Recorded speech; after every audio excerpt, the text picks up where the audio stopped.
Dr. Frankl is one of the greatest psychiatrists the world has ever seen, but he has millions of friends all over the world, and it began, I would think, in a very improbable way. He was thrown into the notorious prison camp of Auschwitz.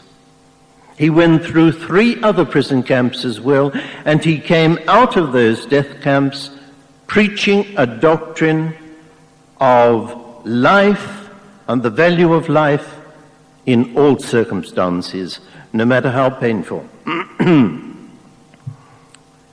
Looking on our modern world and seeing its misery and suffering, he advises people not to look for happiness. He suggests instead that we look for truth, goodness, love. And that is a very ancient doctrine.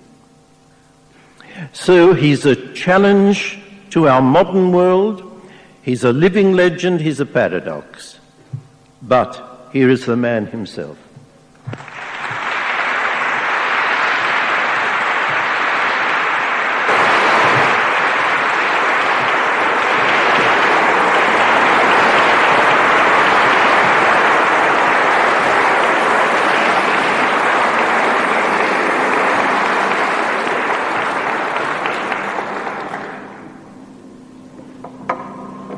Father Watson, ladies and gentlemen, all the merits that have been attributed to me are nothing that I can subscribe to, but the only thing that I may pride myself of is not merits but wishes. As a young man, I had 3 wishes. First, to become a psychiatrist. Well, I became a psychiatrist. Second, to be a good psychiatrist. I hope I was not too bad a psychiatrist. And third, still to remain a human being. I'm still trying. That's all. Now, if a speaker comes from Vienna, you certainly expect him to speak with a heavy Viennese accent, as I do and as you certainly have noticed. But if at that the speaker happens to be a psychiatrist, you certainly expect him to start with a quotation from Sigmund Freud.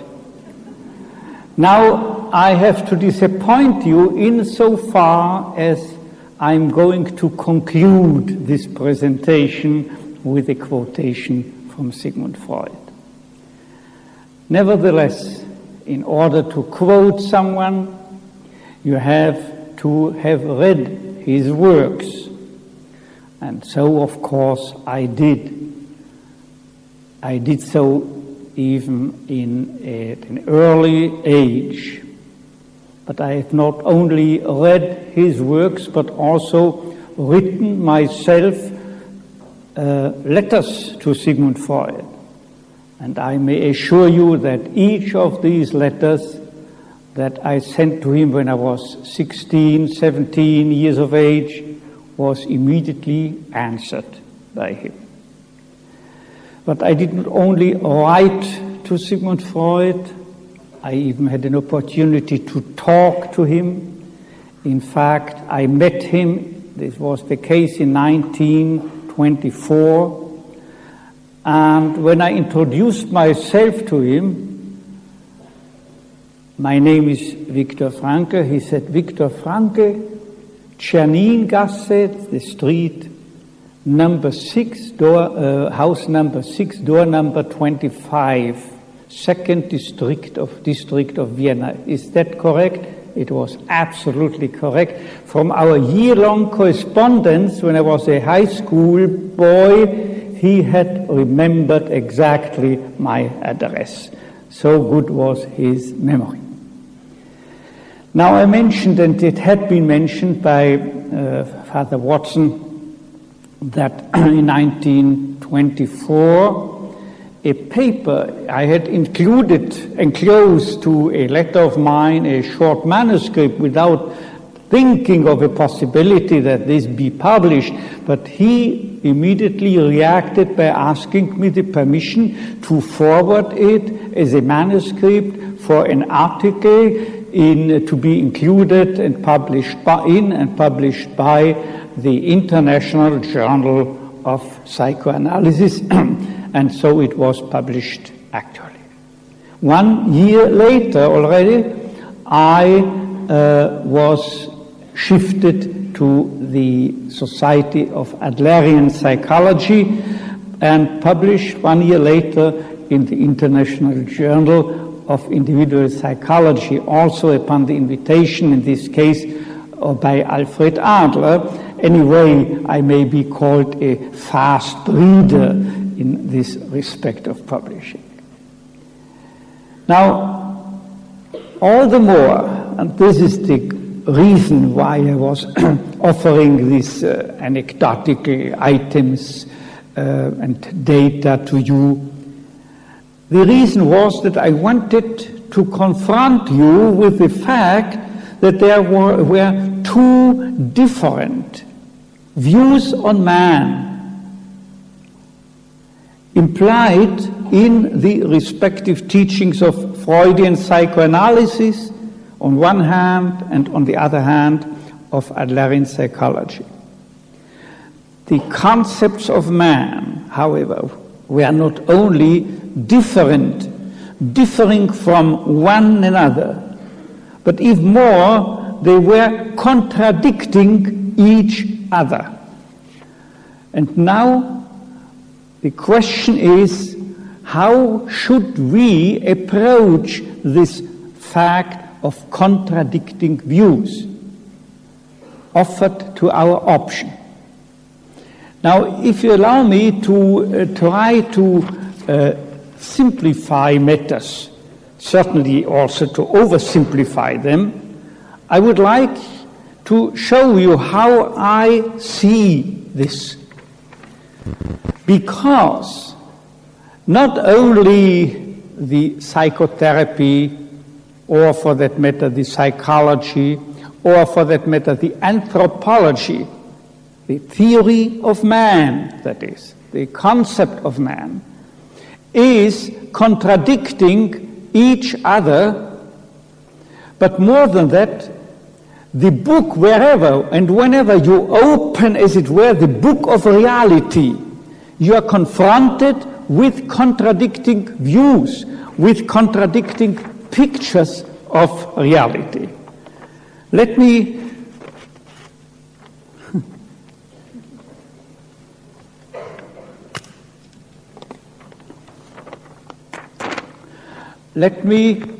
symbolize this fact by drawing you a sketch.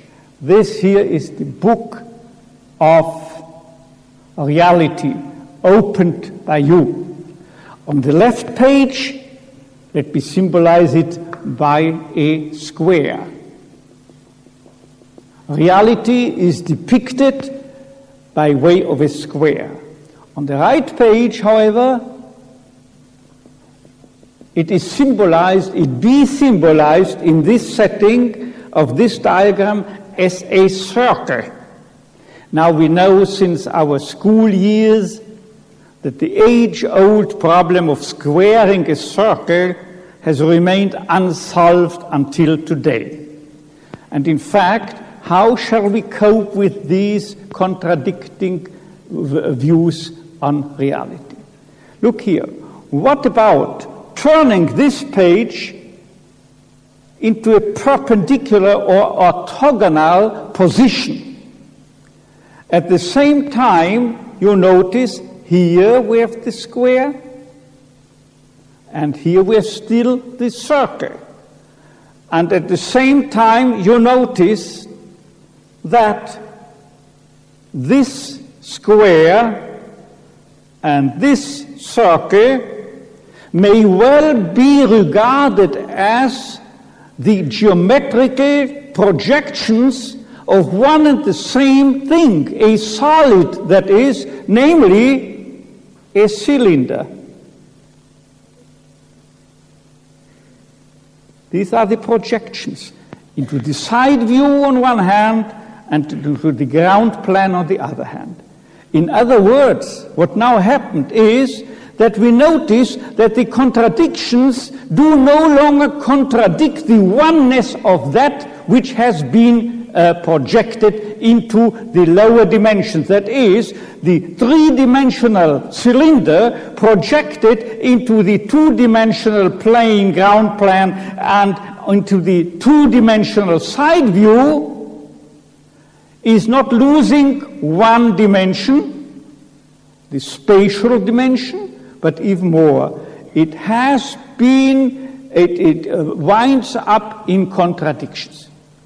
And now we may just transfer this or apply this to specifically human reality. And then we will find that what the individual scientific approaches, or more specifically, the individual psychotherapeutic approaches, say psychoanalysis over against individual psychology, don't take hold, don't get into their awareness the whole man, but just one aspect, either the one or the other aspect of the whole thing. In other words, man transcends. Man is more than what the individual scientific approaches depict him as. And the unity of humanity, the humanness of man, only gets lost within the projections, but not as such. But we must remain aware that man is more than just these pictures of reality as they are offered to us by the individual scientific approaches to the humanness of man. Now, we have particularly remained aware of this fact when we try to arrive at a psychotherapeutic approach to mental illness or to the ills and ailments of our time, which cannot be just dismissed as individual pathology, but are, as it were, form the mass neurosis, the mass neurotic syndrome of today.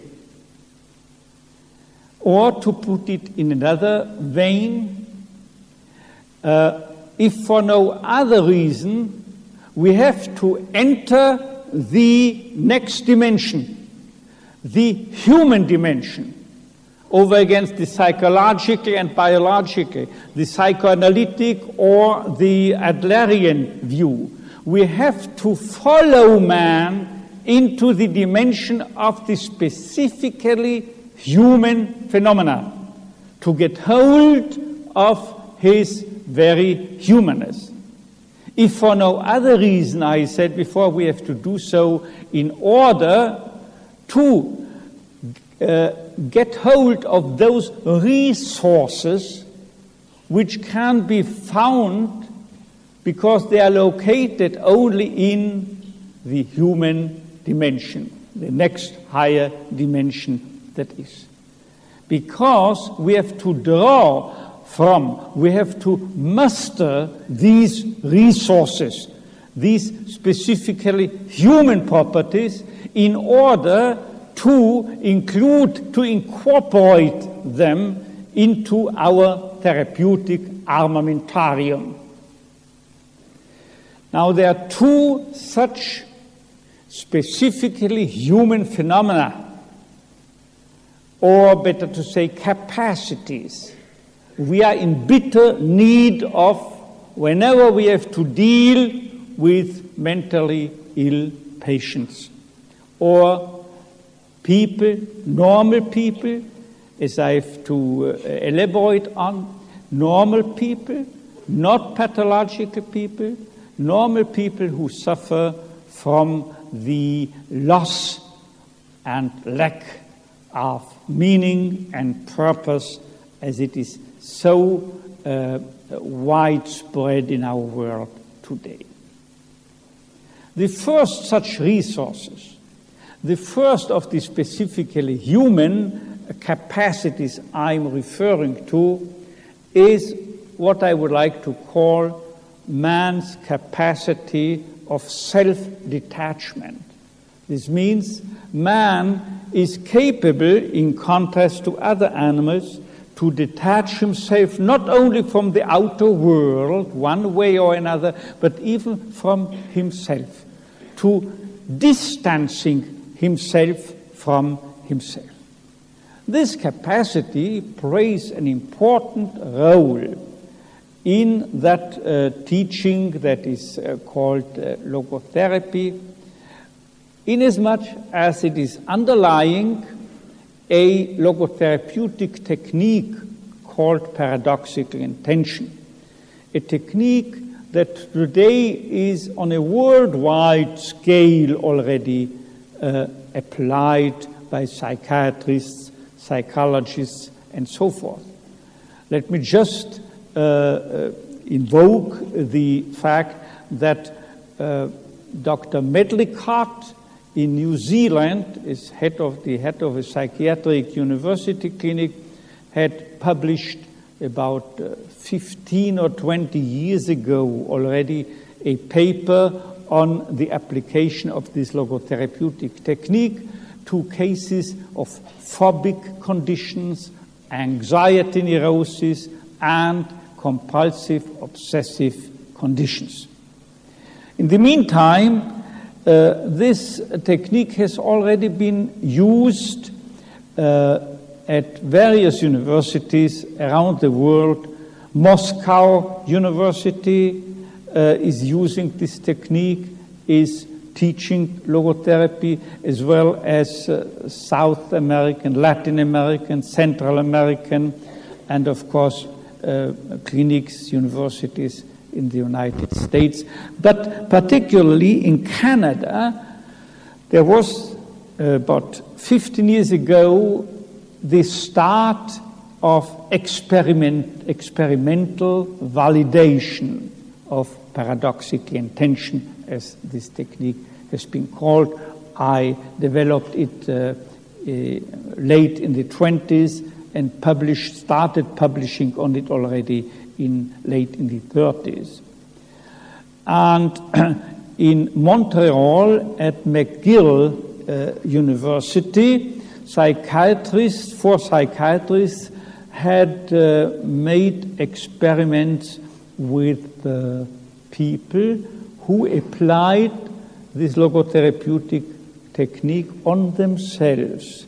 They were severely disturbed, compulsive obsessive neuroses, and Solium et Ali could show experimentally that and why it worked.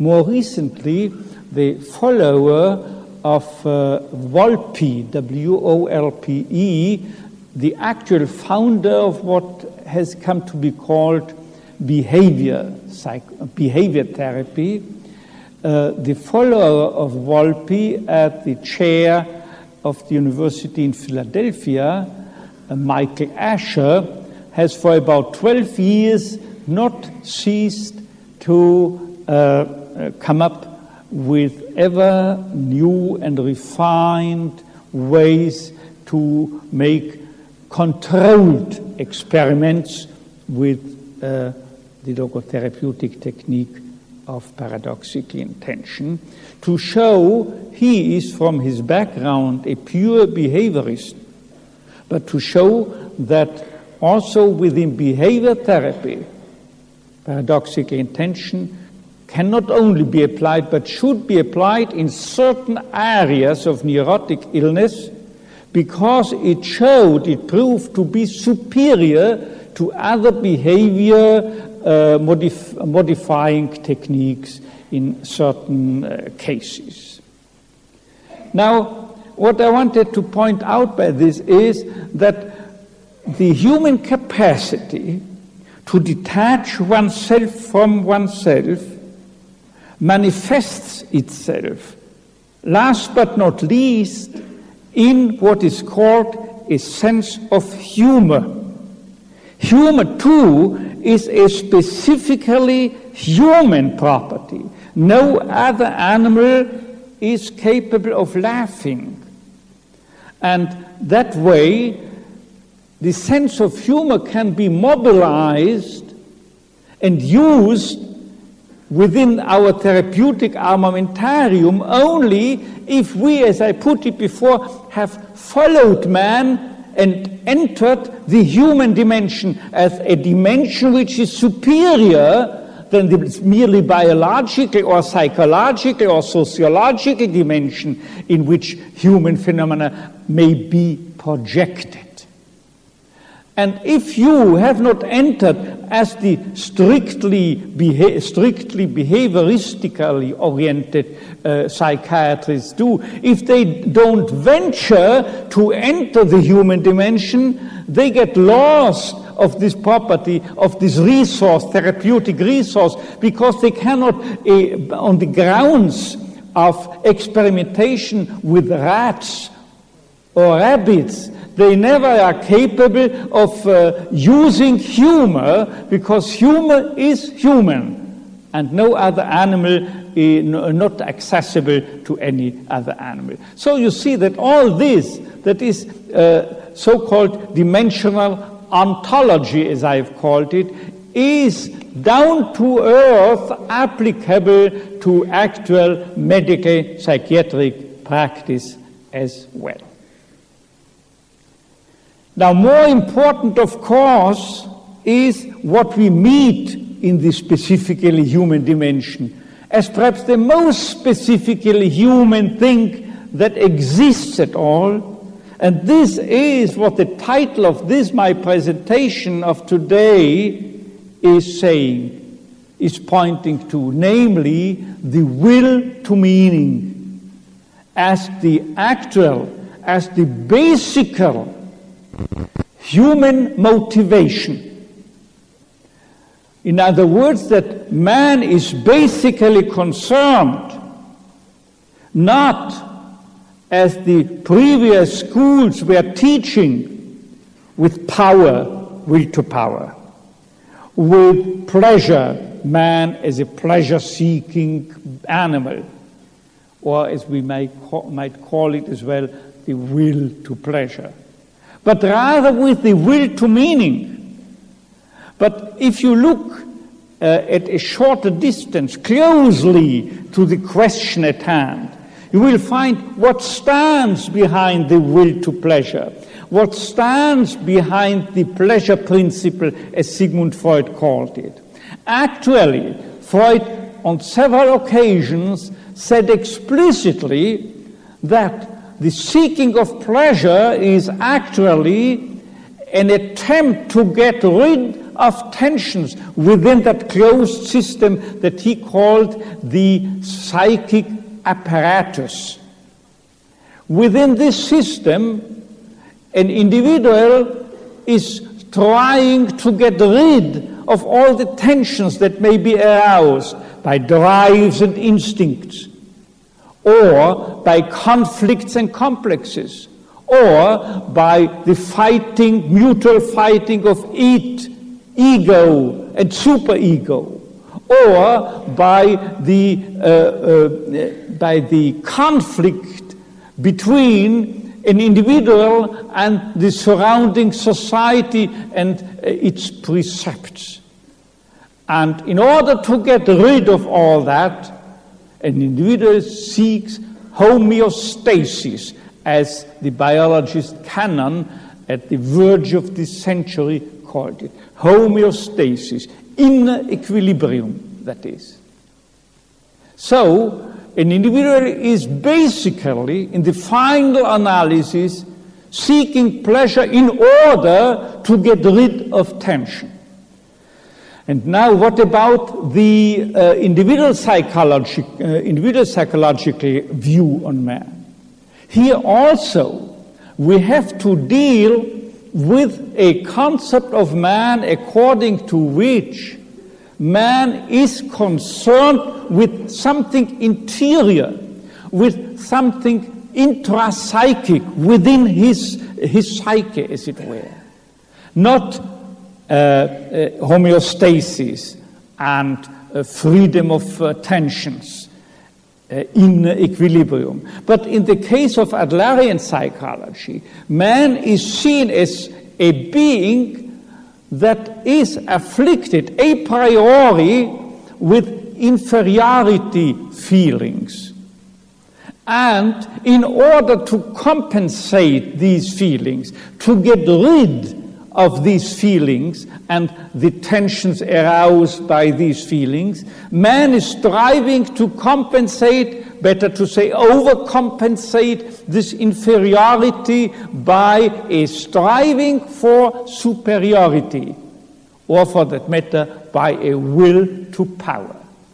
But you may notice now, still, both views on man, the psychoanalytic one as well as the individual psychological one, are dealing with man as a closed system, are dealing with a human being as something, I'm emphasizing something, not someone or somebody, something that, not who, but that is concerned with something intrapsychic within himself or herself.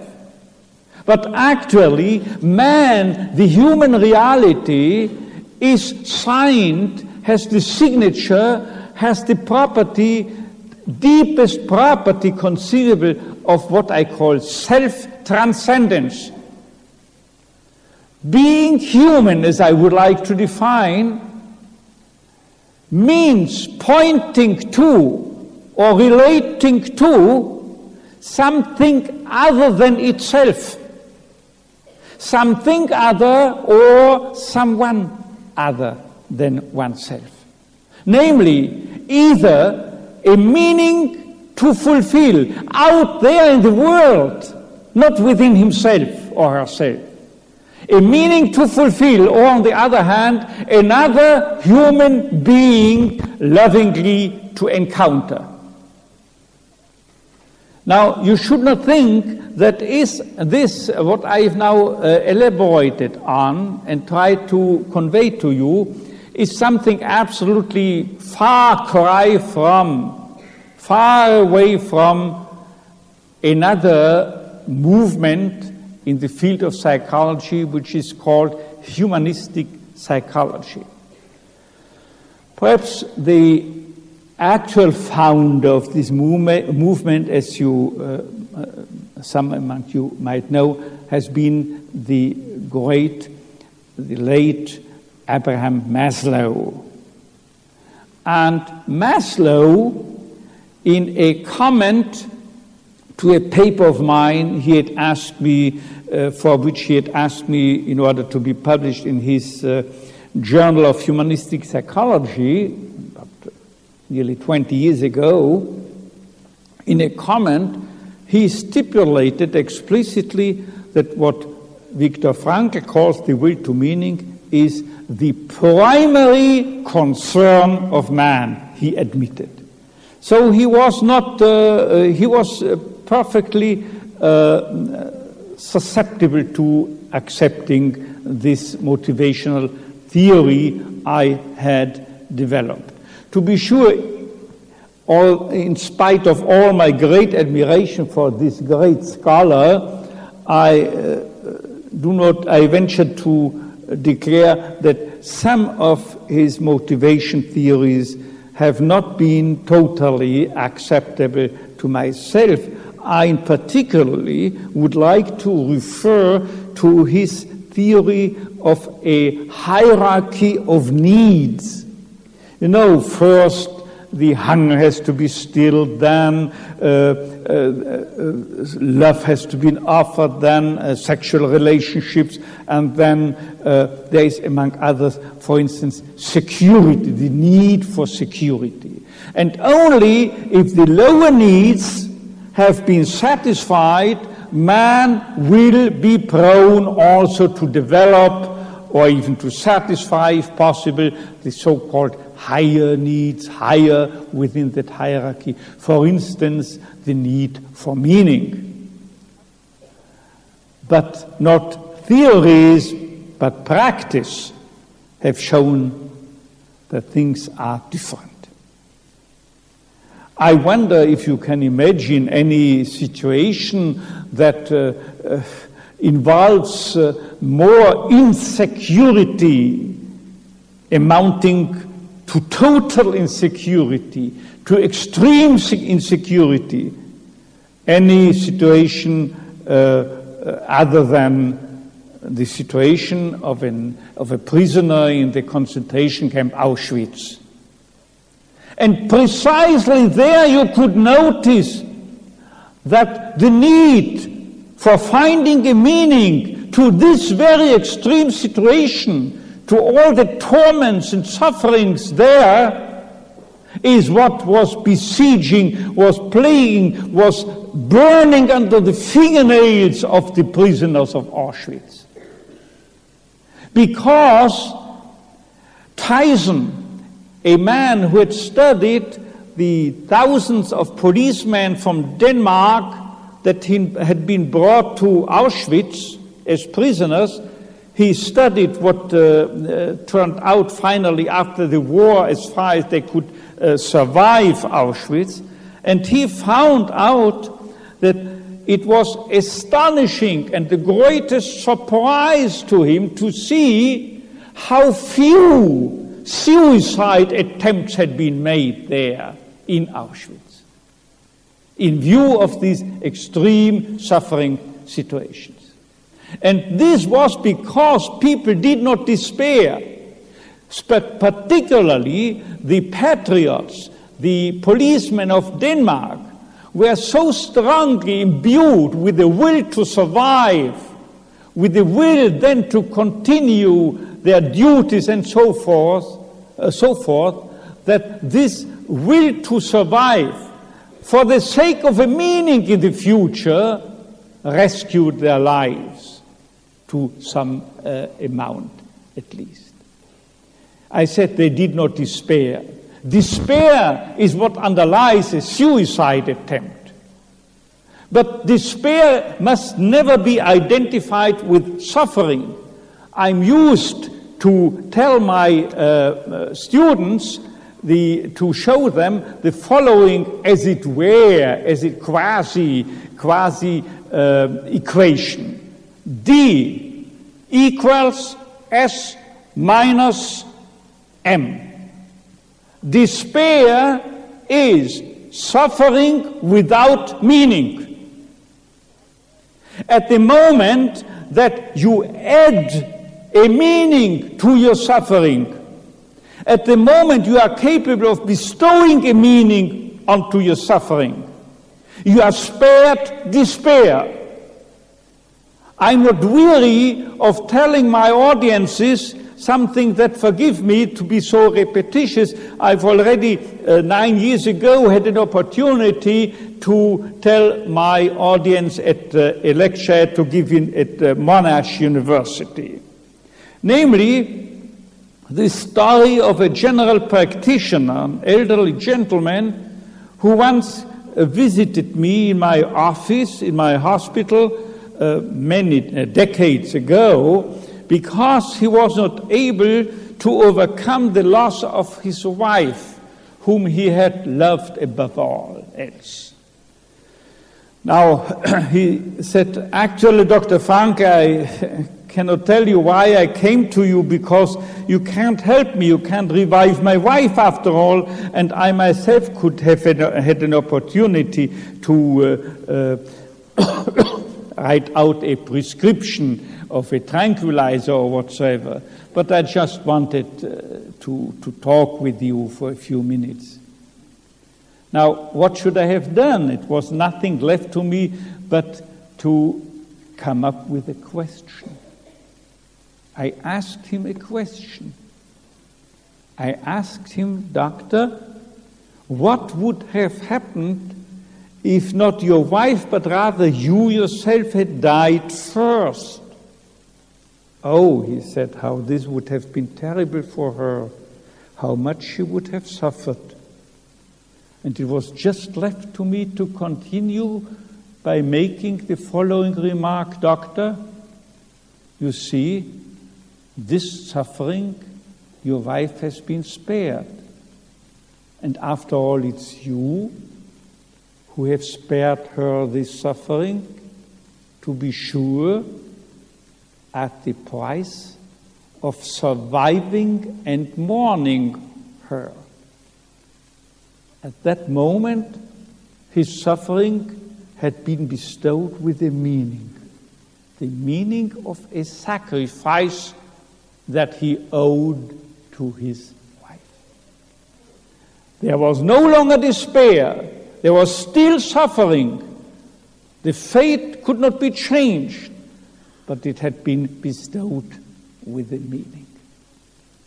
Now, ladies and gentlemen, what I want to say, to return to the self-transcendent quality of the human reality, to repeat, to reword what I said before, I would like to add, man is basically concerned with a cause to serve that is a cause greater than himself, or with another person to love, a person other than himself, but not primarily with anything within himself, be it conflicts or complexes, drives or instincts to satisfy, or inferiority feelings to be overcome by superiority strivings. You notice the difference. One view is I would say, a monadologistic view. Man is considered a monad, as Leibniz, the great philosopher of 300-400 years ago, taught us. Monad, a psychological atom, as it were, explicitly adding, with no windows, you see, no view to the world, just enclosed into itself. Now, how come that all this has for such a long time been neglected by psychology? You see, to a last attempt to show you what I have in mind when speaking of self-transcendence would be the comparison, the analogy, the simile with our eyes. I venture to state that our eyes, in their very function, are also self-transcendent in a way, namely inasmuch as the capacity of our eyes to carry out their function, which is visually to perceive the outer world, this capacity to view, to see the world, is ironically contingent, dependent on the incapacity of the eye to perceive anything of itself. When does my eye notice anything of itself? If I'm plagued afflicted by a cataract, I see some clouds, that's the cataract in my eye. If I'm afflicted with a glaucoma, I see rainbow halos around the lights. This is a manifestation of the heightened pressure in a certain part of my eye bulb. The normal eye doesn't notice anything of itself. And at the moment it does so, it proves to be impaired, its visual capacity is impaired. The eye is not normal, the I is plagued by and affected by something pathological. It's the same with man. At the moment man is primarily concerned with himself, he has turned to be neurotic. Normally and originally, man is never concerned with anything with himself or herself, but reaching out into the world, into the outer world, to find a meaning and going on to fulfill it, or else to find a partner to love him. This is the original concern of man, and never basically, primarily, anything, any condition within himself. Now, let's ask, why do people so much care for themselves in that sense that they become so occupied with the goal not of self-transcendence but of self-actualization? While it is the truth that the more a man is concerned with meanings and other human beings, the more he forgets himself and overlooks himself like the eye that has to overlook itself. The more he becomes human, and the more he really actualizes his or herself. While hunting for self-actualization is not the proper way to attain it. It's rather counterproductive. And it was the great Maslow himself who once said that self-actualization may best be obtained not by hunting for and chasing it, but on the contrary, by not caring for it, by devoting oneself, now I'm quoting verbally, to selfless goals, to altruistic goals. In other words, devoting oneself to the world out there rather than to any inner conditions. What has caused men to be so self-concerned, concerned with self-actualization? I know it, I pride myself to know it since the first lecture I gave in Australia in, I believe it was 57 or so. At the psychological department of your university, I was invited to give a guest lecture, and then I was offered as a souvenir an Australian boomerang. And on that occasion, I learned something very essential. I learned something new to me. People always think in Europe the boomerang returns to him who has thrown it. That's not true, I was told. Only that boomerang returns to the hunter, that boomerang which in the first place had failed the aim, has missed the aim, had failed the prey, missed the prey. It's exactly with self-actualization. Only those people, those person types, who in the first place had been disappointed and frustrated in their search for meaning out there in the world, return to themselves, reflect upon themselves, become so much concerned with themselves and with their selves actualization after this disappointment, after that frustration. They return like the boomerang. And isn't it true that if you define, as is usually being done, self-actualization as the actualization of one's own inner potentialities, that the problem is not solved, but the problem begins to plague you, to confront you. You know who once spoke of himself as having the potential to become a criminal? Socrates confessed that he found within himself the potentiality to become a criminal, among other potentialities. So he had to make a choice. He had an option. And he chose not to become a criminal, but rather to become the great philosopher. He chose what was meaningful to him.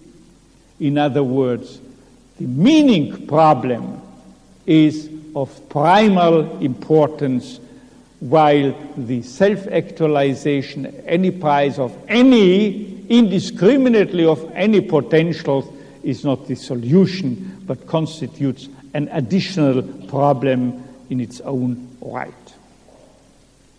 How come I started to ask this question already, that psychology for so long a time has neglected this intrinsic and essential self-transcendent quality of the human reality?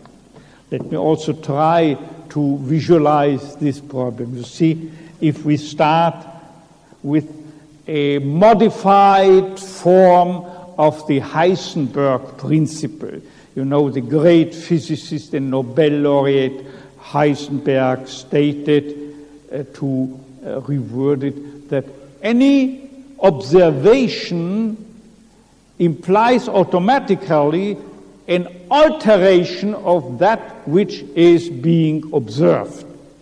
So we have here in psychology the observant eye of the psychologist, the psychological observer. And he or she is observing a human subject.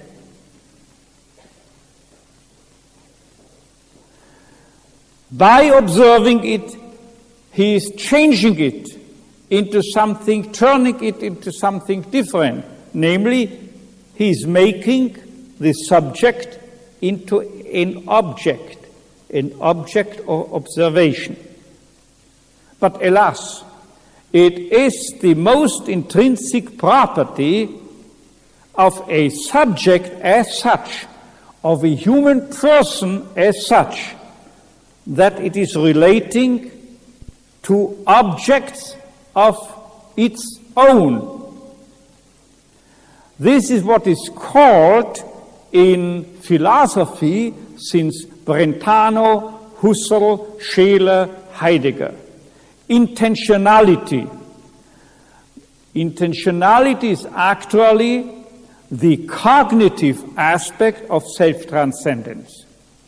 So, a subject is relating to other beings and to meanings. In the world, meanings and beings, the world is replete of meanings and beings, meanings to fulfill, beings to encounter, other human beings to encounter, and so forth.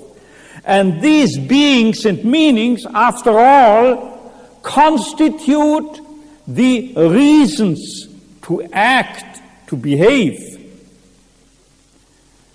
If I have the feeling that I should carry out a meaningful job, an assignment, to try to make myself understood vis-à-vis an audience such as you, then this is a reason to try hard to give my best, the best as the rest of the best that is still at my disposition. Now, these constitute the reasons to act. But at the moment that this world of beings and reasons has been shut out because I have made the subject into an object, that object has no longer any reason, any relation to reasons or to other human beings or to meanings, this is shut off. And the subject made into an object is cut off the world. It becomes a monad, so to speak. You see, there are no longer reasons to act into the world, as it were, into the world. But instead of reasons that had been shut out, what is done with the object is no longer what a subject does, being self-transcendently oriented toward the world, fulfilling meanings and looking for other beings, but an object has causes, not reasons, but causes. Causes that drive him, compel it, the object, to behave one way or another. What is the difference between reasons and causes? It's very simple to be illustrated. If I cut onions, I start weeping. My tears then have a cause. They are caused by etheric oils within the onion. But if I mourn someone whom I had loved, I have a reason to weep. See, my tears then have a reason because I've lost someone. But if I cut onions, my tears have a cause. That's an essential difference. Anyway, what is influencing an object, better to say compelling it to behave one way or another, are causes that must be substituted for reasons which are no longer available. And the causes, either according to behavioristic view, are conditioning processes, or in the psychodynamic view, they are drives and instincts.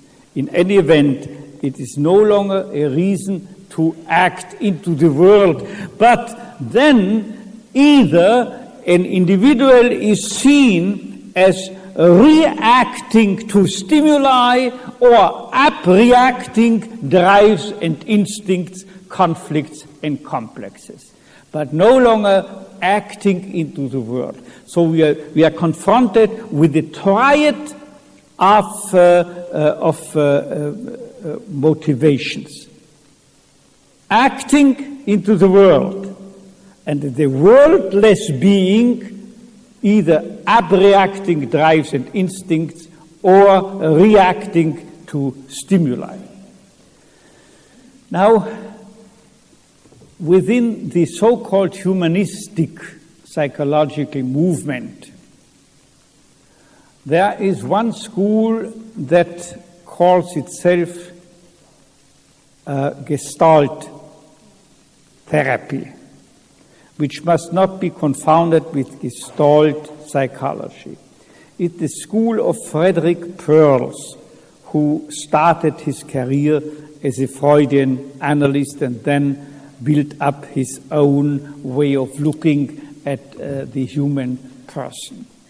And I once came across a sentence in the works of Frederick Perls that reads something like, "You think you are standing in front of a window, but actually you stand in front of a mirror." So what we call the world, what we are looking at, seems to be the world. Actually, we are looking at ourselves. We are just, the world is just an expression of ourselves. So you will understand that humanistic psychology is not always really human psychology. And it fails to be a really human psychology precisely inasmuch as it misses the essential self-transcendence of human existence. So, some such psychological trends should be designated as self-centered psychologies, in contrast to logotherapy, for instance, which regards itself to be basically a meaning-centered psychology. And it is so inasmuch as it sees in man a being in search of meaning.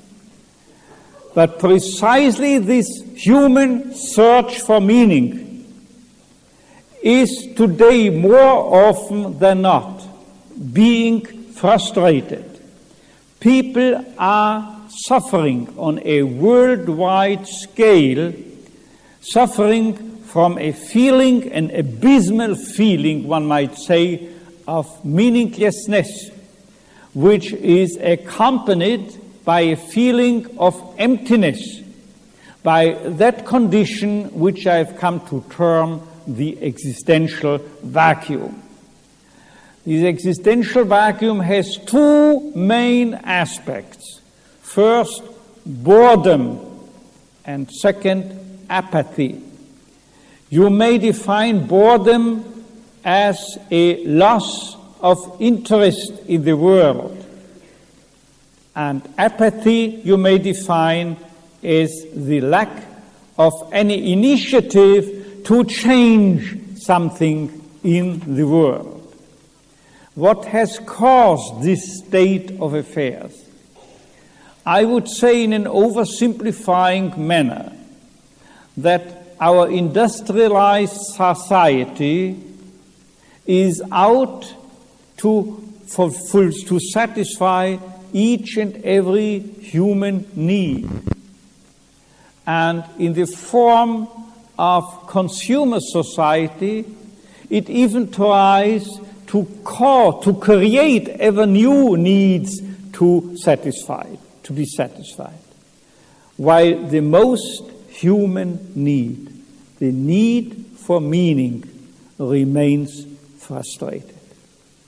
People have, at least in the Western, so-called Western culture, have by and large, I am stressing, the means to live by. But they cannot see any meaning to live for. And this is what is haunting them ever more. It leads up to a mass neurotic triad, a mass neurotic syndrome, which could be divided into three symptoms: aggression, addiction, and depression. I would call this the mass neurotic syndrome. Addiction, aggression, and depression. Let me just to point out a small portion of empirical research which has validated this view that I've developed. In the British Journal of Social and Clinical Psychology, Black and Gregson have published a couple of years ago a study, an experimental study on New Zealand prisoners. And they have applied the first of the 10 tests that so far are existent in the field of logotherapy, namely James C. Crambo's Purpose in Life test. And they could found that in contrast of the height of purpose in life, 115 in the average population of New Zealand, the scores of the prisoners in New Zealand were not 115, but 86. And they arrived at the conclusion, Black and Gregson, that criminality and meaning and purpose in life are inversely related. Barber was the first to apply logotherapeutic principles in his rehabilitation center in California, where he had juvenile delinquents. The juvenile delinquents treated by logotherapy could, within 4 months only, heighten their purpose in life scores from 86 to 103. And Barber had a recidivism rate not of 40%, as was at that time the average in the United States, not 40, but only 17% of recidivism. You see, it pays off to apply logotherapeutic principles in handling juvenile delinquency.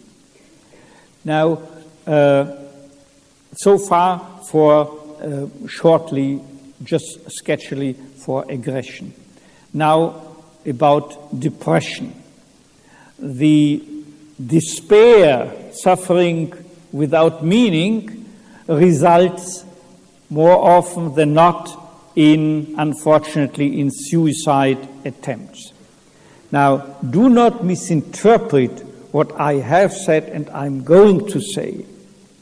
Do not think that I'm so naive as to overrate the logotherapeutic principles. By no means do I think that each suicide is due to a feeling of meaninglessness. What I do think, what I am convinced is that if there had been a vision of a meaning to one's life, such an individual would not have committed suicide in spite of the suffering he had to undergo. So in other words, meaninglessness is not always the cause of suffering, but having a meaning in life and being aware of a meaning in life may often prevent one from despair and even from suicide. And that is also the cause why in such cases in which even people are not even aware of any meaning, I proceed in the following way. I often tell my patients in such a setting that I've served as a young doctor at the largest Austrian hospital, psychiatric hospital, the so-called Steinhof, and for 4 years.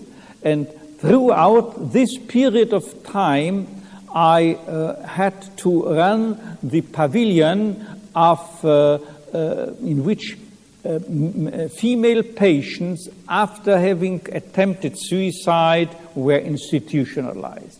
And I once figured out that it must have been about 12,000 such patients who, as it were, went through my hands within those 4 years.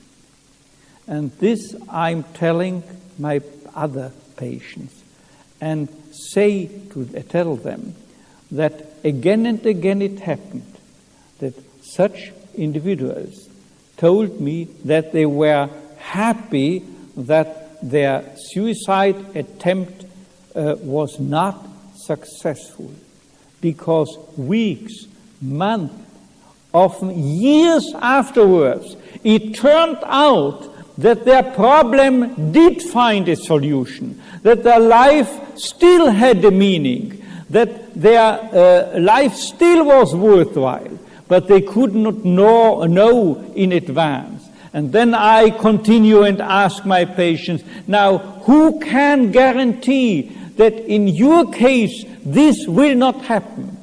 But of course, you have to preserve your life until that day dawns upon you. And that's why you have immediately the responsibility to preserve your life rather than to attempt committing suicide. Now, the question still is open. What can we do in order to help people find a meaning in their lives? Is that possible under any circumstances?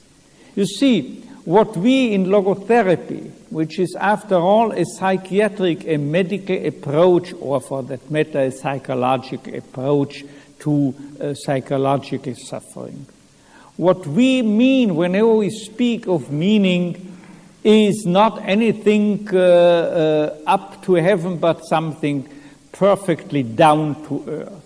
I would define meaning as something which hovers midway between two well-known concepts in psychology. The aha experience along the lines of Karl Bühler's teachings and the Gestalt in the sense of Max Wertheimer's, Kurt Lewin's theory of Gestalt psychology, which has scarcely anything to do with Gestalt therapy in the sense of Frederick Perls. Now, you see, meaning a Gestalt implies that suddenly I become aware of a figure against a background. For instance, this is a cup against the background of an audience. Then the cup means a Gestalt. And in the perception of meaning, as I see the problem, it is not a figure against the background, but what meaning is suddenly becoming aware of a possibility against the background of reality. That is the possibility to do something about reality, to change the reality for the better, hopefully for the better. Now, there are so far available 20 strictly empirical studies that could show that meaning is in fact available, can be found by each and every person, irrespective and independent and regardless of gender, age, IQ, character structure, educational background, and environmental situation, and even irrespective of whether a person is religious or not. And if he or she is religious, independent from the denomination to which he or she may belong. I would not venture to communicate this to you, unless, as it happens, these last findings were discovered by two Catholic priests in this framework of their respective dissertations at Canadian universities. To myself, it is small wonder that also irreligious persons can find a meaning in their lives, simply because as I tried to evidence in a book of mine, The Unconscious God, there are atheists and there are agnostics in whose unconscious you may well discover an unconscious, not to say repressed, religious feeling and longing. So this is small wonder in my eyes. Anyway, each individual, in principle, can find and also fulfill a meaning in his or her life. How is this conceivable? How have we to interpret this? Simply by digging out what each human being has known all along by virtue of what I call the pre-reflective ontological self-understanding, or what you would call, or like as the Psalter calls, the wisdom of the heart. Each, the simplest individual, the man in the street or the woman in the street, have known all along that meaning can be found on three main avenues, as it were. First, by doing a deed or creating a work. Second, by encountering something or someone. Encountering the truth in the world by scientific research, for instance, encountering the beauty in the world as an artist, or by encountering a single individual human being in his or her very uniqueness, and this means by loving him or her. In other words, meaning can be found both in work and in love. But most importantly, it turns out finally, and it is unconsciously, more or less unconsciously also built in, as it were, in the ontological self-understanding, available within the wisdom of the heart of each and every person.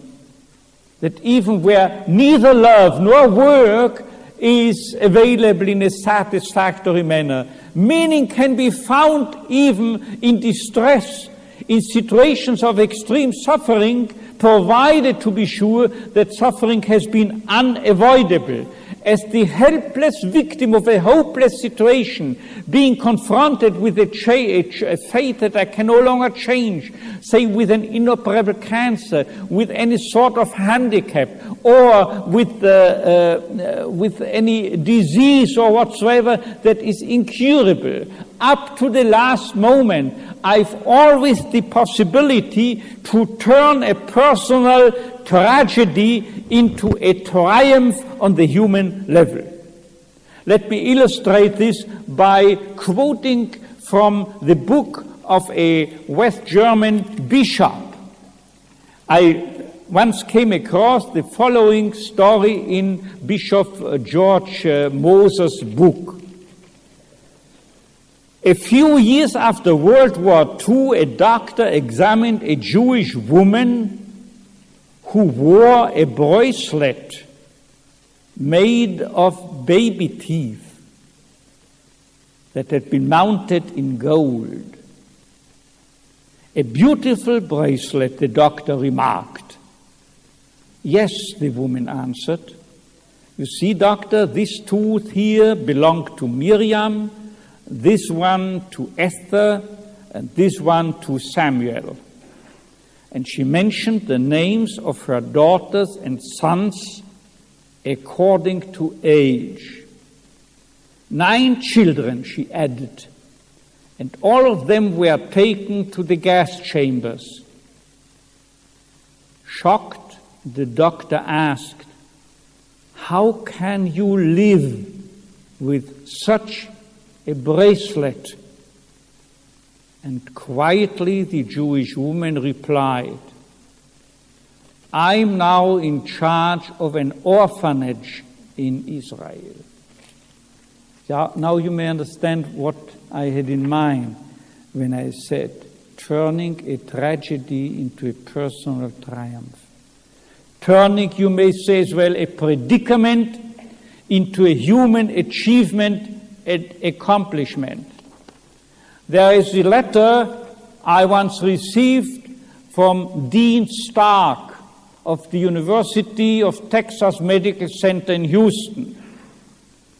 I have a 22-year-old female client who at age of 18 by a gunshot was wounded, and she can only, she is the paraplegia and quadriplegic, can only accomplish tasks by use of a mouth stick. She feels the purpose of her life is quite clear. The purpose of her life, imagine, is quite clear. She watches the newspapers and television for stories of people in trouble and writes to them, typing with the mouth stick, to give them words of comfort and encouragement. Imagine, she sees and fulfills a meaning in such a miserable life situation. If you cannot change your fate, you still can change your attitude and thereby change yourself by rising above your situation and by growing as a human person. There I have a clipping from a Texan newspaper. Therein is described someone who at the age of 17, by a driving accident, also became quadriplegic.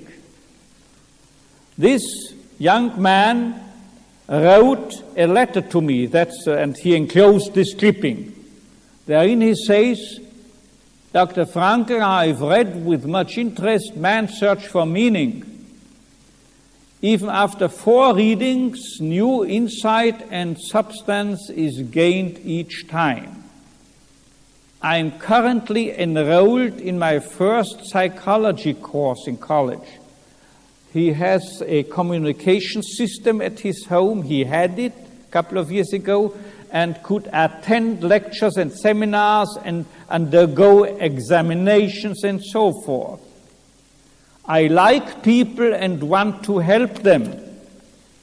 You see, Dr. Frankl, I view my life as being abundant with meaning and purpose. He can only shrug with the shoulder and thereby make working operant his communication system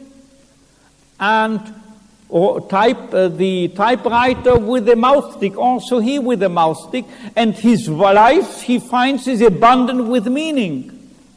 My personal credo for life is, I broke my neck, but it did not break me. I met this guy.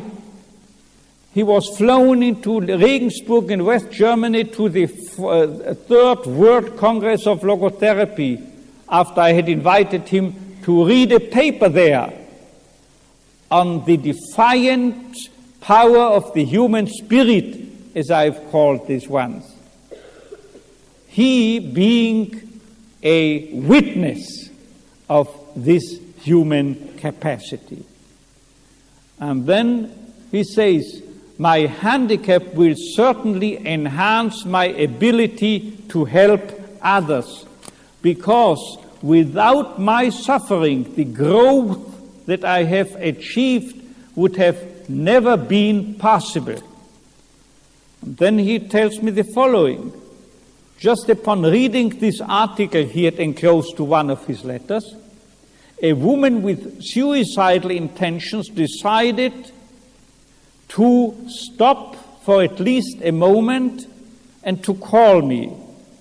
She said over the telephone that she wanted to kill herself, but she had read the article and wanted to know how I had gotten through the tough times that she knew had confronted me.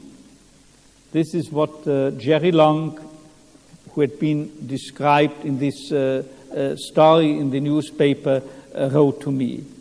So we talked for almost 2 hours over the telephone, and in the end, not only was a death prevented, but a friendship was formed.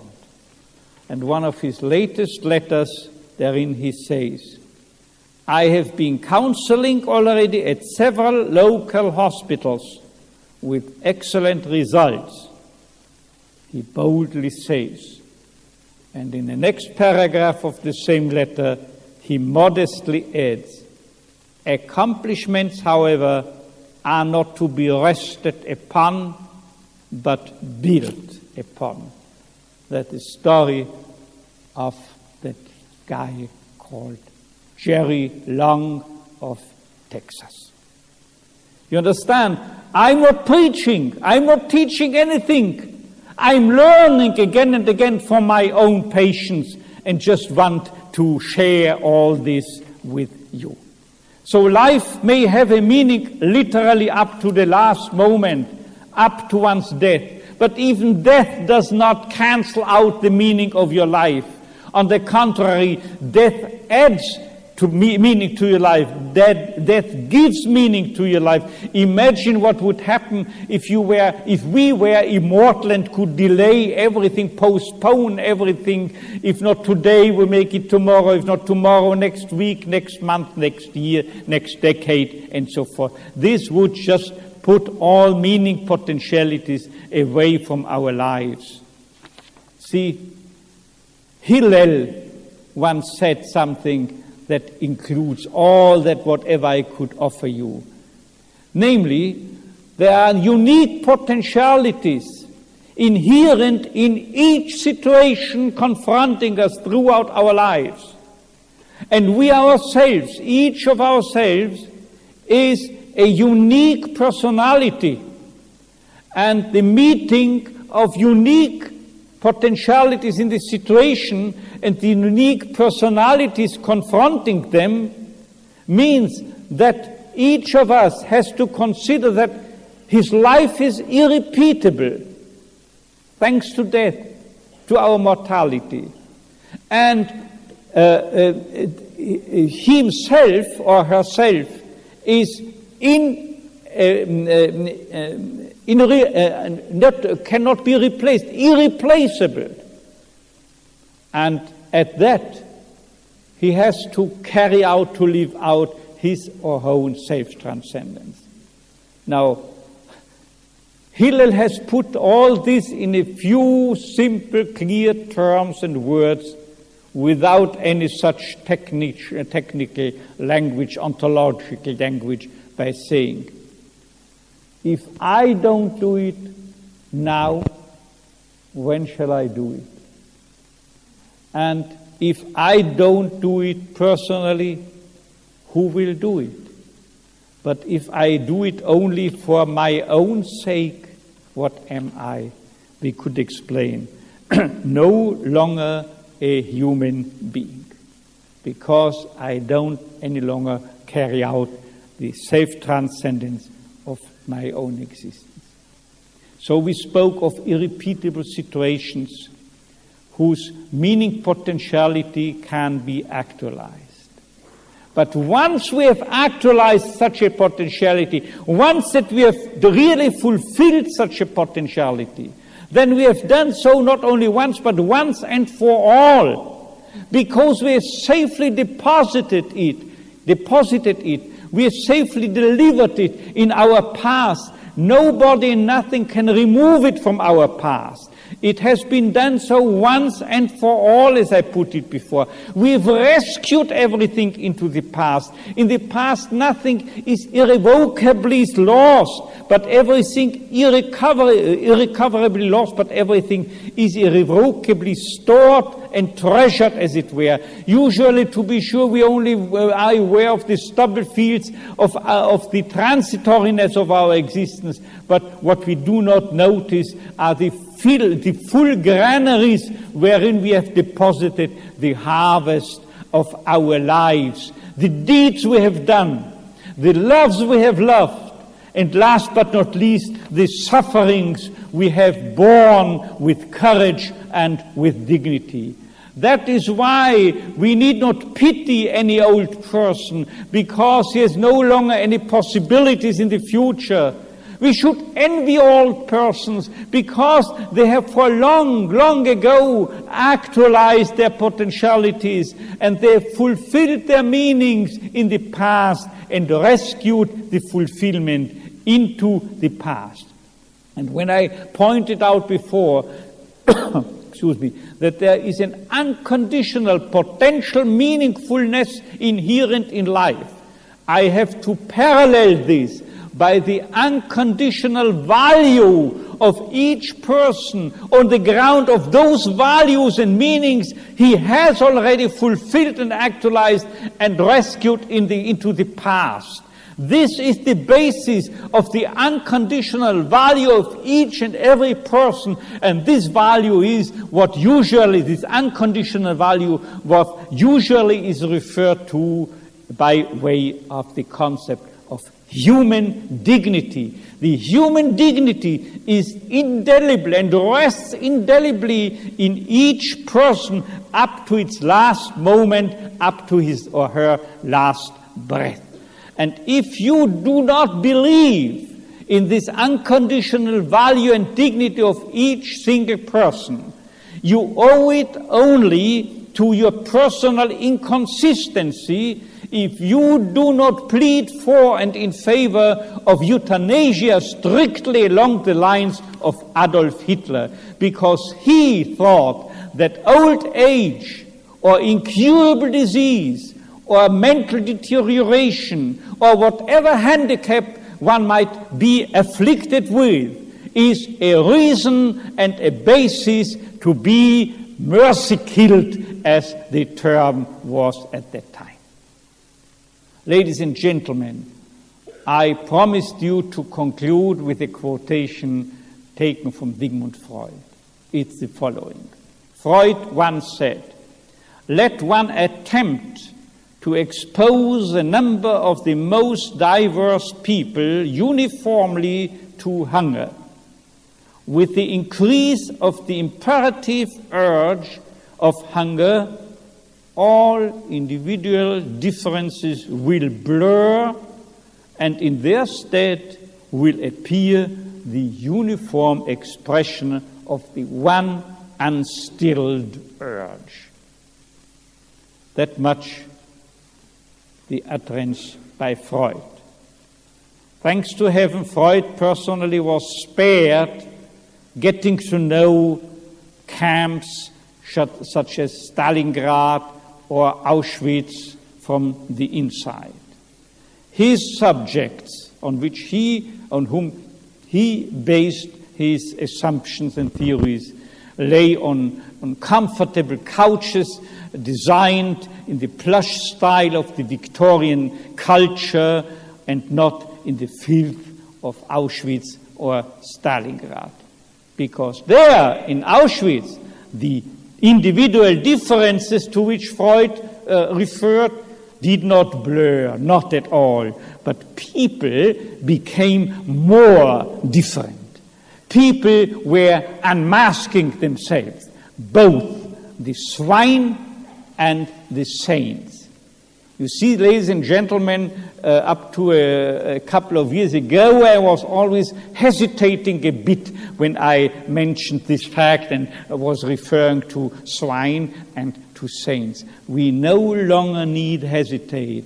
After all, it was Father Kolbe, Maximilian Kolbe, who was canonized a couple of years ago after he had offered his life as a sacrifice instead of someone else, another prisoner of Auschwitz who had been sentenced to death, and he was, Father Kolbe, starving to death, and Father Kolbe finally was killed by an injection of carbolic acid. Now, you may blame me for invoking just exemptions from the exceptions from the rule, because all these so-called saints, you may as well speak of just of decent people, are just a minority in the camps and in the rest of the world. Sure, you're right. But you know what the last sentence of the main work of Baruch de Spinoza, Benedictus de Spinoza, the great philosopher, what the last sentence of his main work, Ethics, reads, that omnia praeclara tam ardua quam rara sunt, which means that everything that is excellent and eminent is so rare to find simply because it is difficult to realize. So I personally believe that decent people just form a minority of all populations around the world. But I ask you, honestly, tell me, is this anything other than just a challenge to join this very minority? In other words, I concede, I admit that the world is in a bad state. But everything, believe me, will become still worse unless each of us tries hard to make the best, to give the best he can. Let's face the reality. Let's face the fact that since Auschwitz we know what man is capable of. And since Hiroshima we know what is at stake.